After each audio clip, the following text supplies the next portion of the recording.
how to fix TikTok login problem.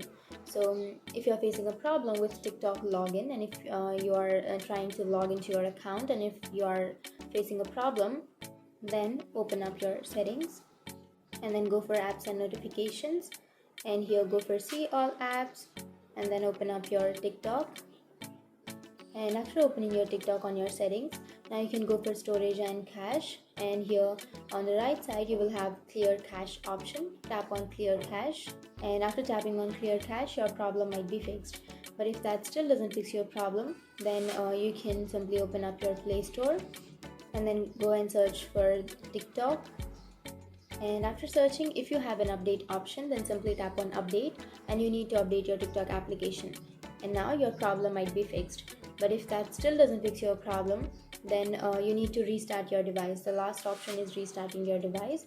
You need to hold on to that power button for 2 to 3 seconds, and now you will get restart option. Simply tap on restart and your problem might be fixed. So that's it. These were the few fixes, and if you have any questions, feel free to comment below. Thanks for watching.